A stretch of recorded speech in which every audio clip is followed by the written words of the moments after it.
ഇന്ന് big boss final 7-ലുള്ള മത്സരാർത്ഥികൾക്ക് ഒരു morning activity നൽകിയിരിക്കുകയാണ്. ടാസ്ക് എന്താണെന്ന് വെച്ചാൽ ഇവിടെയുള്ള മത്സരാർത്ഥികളിൽ ആരോടെങ്കിലും സോറിയും താങ്ക്സും പറയുവാനുണ്ടെങ്കിൽ അത് വ്യക്തമാക്കുവാനുള്ള ഒരു അവസരമായിരുന്നു ഇത്. കാരണസഹിതം അത് പറയണമെന്നായിരുന്നു ബിഗ് ബോസ് പറഞ്ഞിരുന്നത്. ഈ സമയം അനുമോൾ മുമ്പ് ചെയ്ത ഒരു പ്രവൃത്തിയിൽ വളരെ ഖേദം പ്രകടിപ്പിച്ചു. മുമ്പുള്ള ഒരു മോർണിംഗ് ടാസ്കിൽ ഹൈജീനിന്റെ ഇഷ്യൂയിൽ രേണുസുധിയുടെ തലയിലെ പാനിന്റെ ഇഷ്യൂ അനുമോൾ പറഞ്ഞിട്ടുണ്ടായിരുന്നു. അതിന് ഇന്ന് ഞാൻ ചേച്ചിയോട് സോറി പറയുന്നു എന്നായിരുന്നു അനുമോൾ പറഞ്ഞിരുന്നത്. അന്ന് ഞാൻ അങ്ങനെയൊന്നും ഉദ്ദേശിച്ച് പറഞ്ഞതല്ല എന്നെല്ലാം അനുമോൾ പറഞ്ഞു. ഇത് കേട്ടപ്പോൾ രേണുസുധി പറഞ്ഞു, അതിനൊന്നും കുഴപ്പമില്ല, അതെല്ലാം ഞാൻ വിട്ടു.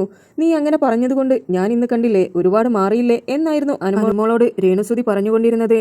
ഇത് കേട്ട ഉടനെ തന്നെ ജിസേൽ ചോദിച്ചു, അപ്പോൾ പുതപ്പിന്റെ കാര്യത്തിലൊന്നും നിനക്ക് സോറി പറയാനില്ലേ എന്ന്. ഇത് കേട്ടപ്പോൾ ആര്യനും പറഞ്ഞു, അപ്പോൾ നീ പുതപ്പിന്റെ കാര്യം മറന്നോ എന്ന്. എന്നാൽ അനുമോൾ അതിനെക്കുറിച്ചൊന്നും സംസാരിക്കുവാൻ തയ്യാറായിരുന്നില്ല.